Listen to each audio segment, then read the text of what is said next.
Hello. അപ്പോൾ ഇന്ന് നമുക്ക് ഈസി ആയിട്ട് ചെയ്യാൻ പറ്റുന്ന ഒരു റോസ്റ്റ് ഉണ്ടാക്കാം. ഒരു 10 മിനിറ്റ് മതി ഈ ഒരു ചെമ്മീൻ റോസ്റ്റ് ഉണ്ടാക്കാൻ വേണ്ടിയിട്ട്. അപ്പോൾ അതിന് വേണ്ടിയിട്ട് ഇത് ഞാനൊരു 200 ഗ്രാം ചെമ്മീനാണ് എടുത്തിട്ടുള്ളത്. അപ്പോൾ അത് നന്നായി കഴുകി വൃത്തിയാക്കിയതിന് ശേഷം നമുക്ക് ഇതൊന്ന് മാരിനേറ്റ് ചെയ്യണം ആദ്യം. അപ്പോൾ സമയം ഉണ്ടെന്നുണ്ടെങ്കിൽ മാരിനേറ്റ് ചെയ്ത് വെക്കുക, അല്ലെങ്കിൽ നിങ്ങൾക്ക് അപ്പം തന്നെ യൂസ് ചെയ്യാം. അപ്പോൾ അതിലോട്ട് ആവശ്യത്തിന് ഉപ്പ് ചേർത്ത് കൊടുക്കുക. പിന്നെ ഒരു 1/4 ടീസ്പൂൺ മഞ്ഞൾപ്പൊടിയും, പിന്നെ ചേർത്ത് കൊടുക്കേണ്ടത് 1 ടീസ്പൂൺ കാശ്മീരി റെഡ് ചില്ലി പൗഡറും, പിന്നെ ചേർത്ത് കൊടുക്കേണ്ടത് 1/2 ടീസ്പൂൺ വിനീഗറാണ്. അതും കൂടി ചേർത്ത് നന്നായിട്ടൊന്ന് മിക്സ് ചെയ്ത് നമുക്ക് സമയമുണ്ടെങ്കിൽ നിങ്ങൾ കുറച്ച് നേരം മാരിനേറ്റ് ചെയ്ത് ഫ്രിഡ്ജിൽ വെക്കുക, അല്ലെങ്കിൽ നിങ്ങൾക്ക് അപ്പം തന്നെ ഫ്രൈ ചെയ്യാം. ഫ്രൈ ചെയ്യാമെന്ന് പറഞ്ഞാൽ ഡീപ്പ് ഫ്രൈ ഒന്നുമല്ല, നമ്മളൊന്ന് പാൻ ഫ്രൈ ചെയ്തെടുക്കണം. ഇനി നമുക്കിതൊന്ന് ഫ്രൈ ചെയ്തെടുക്കണം. അതിന് വേണ്ടിയിട്ടൊരു പാൻ വെക്കുക, പിന്നെ ഓയിൽ ഒഴിച്ച് കൊടുക്കുക. ഓയിൽ അധികം വേണ്ട, ഒരു 2 ടേബിൾ സ്പൂൺ മതി. ഒന്ന് പാൻ ഫ്രൈ ചെയ്തെടുക്കാൻ വേണ്ടിയിട്ടാണ്. അപ്പോൾ ഞാനിതൊരു അരമണിക്കൂർ ചെമ്മീനൊന്ന് മാരിനേറ്റ് ചെയ്ത് മാറ്റി വെച്ചിട്ടുണ്ടായിരുന്നു. അപ്പോൾ നമുക്കിനി ഇതൊന്ന് ഫ്രൈ ചെയ്തെടുക്കണം. പിന്നെ ഹൈ ഫ്ലെയിമിൽ വെച്ചിട്ട് ഫ്രൈ ചെയ്യരുത്, ഒരു മീഡിയം ഫ്ലെയിമിൽ വെച്ചിട്ട് നന്നായിട്ട് കളറ് മാറണ്ട, 1-2 ഭാഗം മൂത്ത് വരുന്ന സമയത്ത് നമുക്കിത് ഫ്രൈ ചെയ്തെടുക്കാം. ചെറുതായിട്ട് 2 ഭാഗത്തും ഒന്ന് കളറ് മാറി ഒന്ന് മൂത്ത് വന്നാൽ മതി. ശരിക്കും ആ പുറത്തൊരു കോട്ടിങ് കിട്ടിയാൽ മതി നമുക്ക്. പിന്നെ ഈ ഒരു സ്റ്റെപ്പ് സ്കിപ്പ് ചെയ്യണമെങ്കിൽ നിങ്ങൾക്ക് അത് ചെയ്യാം. അപ്പോൾ ഡയറക്റ്റായിട്ട് നിങ്ങൾ റോസ്റ്റ് ഉണ്ടാക്കുമ്പോൾ ആ സമയത്ത് ആഡ് ചെയ്ത് കൊടുത്താൽ മതി. ചെമ്മീൻ ആഡ് ചെയ്യുമ്പോൾ ഇതുപോലെ മാരിനേറ്റ് ചെയ്ത് മാറ്റി വെച്ചിട്ട് പിന്നെ ഇങ്ങനെ ഫ്രൈ ചെയ്തെടുക്കുമ്പോൾ റോസ്റ്റിനൊരു പ്രത്യേക ടേസ്റ്റ് ഉണ്ടാവും. പിന്നെ ഒരു കാര്യം പറയാൻ വിട്ടുപോയി, ഇത് വെളിച്ചെണ്ണയാണ് കേട്ടോ. വെളിച്ചെണ്ണയിലാണ് നമ്മളിത് ഫ്രൈ ചെയ്തെടുക്കുന്നത്. അപ്പോൾ ആ ഒരു ടേസ്റ്റ് നന്നായിട്ടുണ്ടാവും. ഇനി നമുക്ക് ഈ ബാക്കിയുള്ള ഓയിലോട്ട് തന്നെ ഒരു 2 ഗ്രാമ്പു, പിന്നെ ഒരു ചെറിയ കഷ്ണം പട്ട, ഒരു ഏലക്ക, ഇത്രയും ചേർത്ത് കൊടുക്കുക. എന്നിട്ട് നമുക്കിതൊന്ന് മൂപ്പിച്ചെടുക്കാം.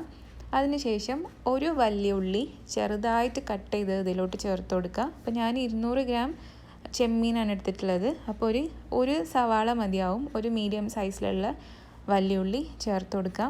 അതിലോട്ട് ആവശ്യത്തിന് ഉപ്പും ചേർത്തിട്ട് നമുക്കിതൊന്ന് നന്നായിട്ട് വഴറ്റിയെടുക്കാം.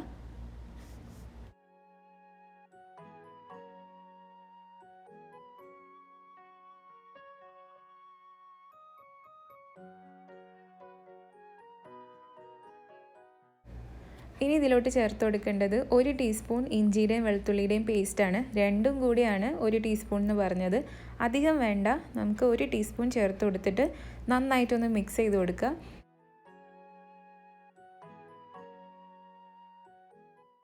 ഇനി ഇതിലോട്ട് ചേർത്ത് കൊടുക്കേണ്ടത് ഒരു 1/2 തക്കാളിയും 2 പച്ചമുളകുമാണ്. അപ്പോൾ തക്കാളി നല്ല പഴുത്ത പുളിയുള്ള തക്കാളിയാണെങ്കിൽ 1/2 തക്കാളി തന്നെ മതിയാവും, അത്യാവശ്യം പുളി ഉണ്ടാവും. എന്നിട്ട് ഇത് നന്നായിട്ട് വഴറ്റിയെടുക്കണം. നമ്മൾ റോസ്റ്റാണല്ലോ ഉണ്ടാക്കുന്നത്, അപ്പോൾ നന്നായിട്ട് ഉള്ളിയും തക്കാളിയും ഒക്കെ നന്നായിട്ട് വഴറ്റി കിട്ടണം, അല്ലെങ്കിൽ ഇങ്ങനെ ഇടയ്ക്ക് കടിക്കും. അപ്പോൾ അതൊരു റോസ്റ്റിനൊരു ടേസ്റ്റ് ഉണ്ടാവില്ല. അത് എത്രത്തോളം വഴറ്റിയെടുക്കുന്നോ അത്രത്തോളം റോസ്റ്റിൻ്റെ ടേസ്റ്റ് കൂടി വരും.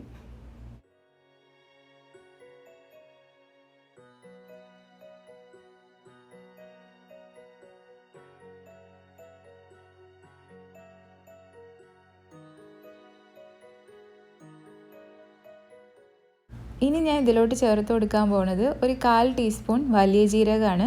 അപ്പോൾ ഈ തക്കാളിയും പച്ചമുളകും വലിയ ഉള്ളിയൊക്കെ ഒരു സൈഡിലോട്ട് ആക്കി വെച്ചിട്ട് നമുക്ക് ജീരകം ചേർത്ത് കൊടുക്കുക. അപ്പോൾ ഇപ്പോൾ ചേർത്ത് കൊടുത്താൽ മതി. നമ്മൾ നേരത്തെ ഗ്രാമ്പുമൊക്കെ ഇട്ട സമയത്ത് ഡയറക്റ്റായിട്ട് ഓയിലിട്ടിട്ട് വറുത്തെടുക്കേണ്ട കാര്യമില്ല. നമുക്കിതൊന്നും ഒരു ചെറുതായിട്ട് ആ റോസ്റ്റിൽ ഇങ്ങനെ കടിക്കാൻ വേണ്ടിയിട്ടാണ് ഈ സമയത്ത് ഇട്ട് കൊടുക്കുന്നത്. അപ്പോൾ ഇതുപോലെ ഇട്ട് കൊടുത്ത് നന്നായിട്ടൊന്ന് തക്കാളിയുടെ കൂടെയൊക്കെ ഒന്ന് വഴറ്റിയെടുക്കുക.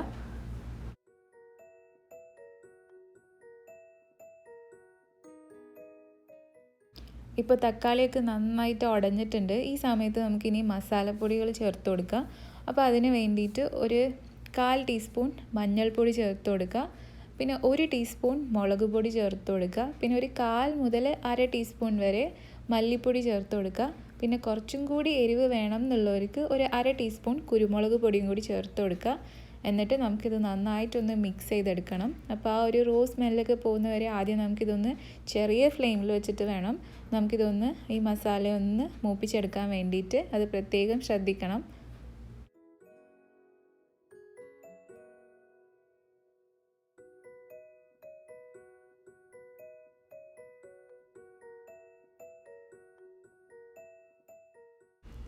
ഇനി നമുക്ക് നേരത്തെ ഫ്രൈ ചെയ്ത് മാറ്റി വെച്ച ചെമ്മീൻ ഇതിലോട്ട് ചേർത്ത് കൊടുക്കാം. ചെമ്മീനും കൂടി ചേർത്ത് നന്നായിട്ടൊന്ന് മിക്സ് ചെയ്തിട്ട് അടച്ച് വെച്ചിട്ട് ഒരു 2-3 മിനിറ്റ് നമുക്കിതൊന്ന് കുക്ക് ചെയ്തെടുക്കാം. നേരത്തെ നമ്മൾ ഫ്രൈ ചെയ്തിട്ടുണ്ടെങ്കിലും മുഴുവനായിട്ട് കുക്കായിട്ടില്ലേ ചെമ്മീൻ, അപ്പോൾ ഒന്ന് അടച്ച് വെച്ചിട്ട് നമുക്കിതൊന്ന് വേവിച്ചെടുക്കാം നന്നായിട്ട്.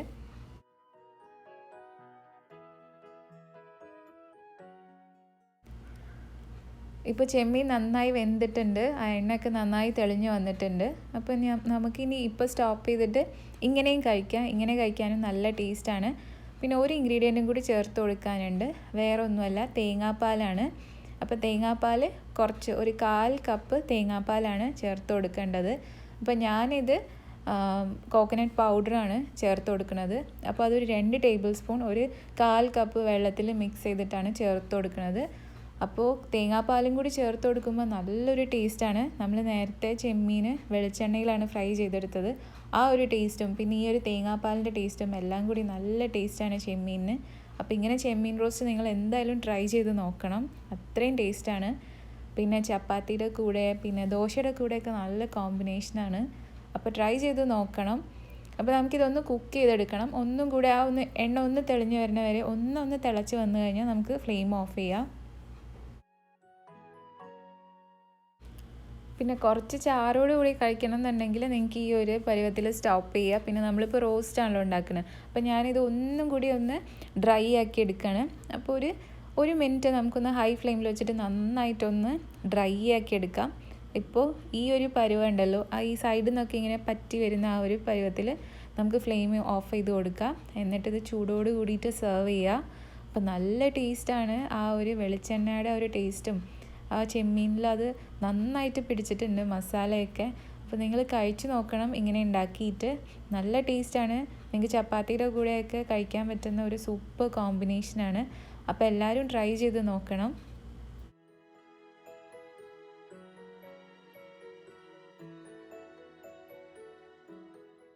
പിന്നെ എപ്പോഴും പറയുന്ന പോലെ വീഡിയോ ഇഷ്ടമായിട്ടുണ്ടെങ്കിൽ ലൈക്ക് ചെയ്യാനും ഷെയർ ചെയ്യാനും മറക്കരുത്.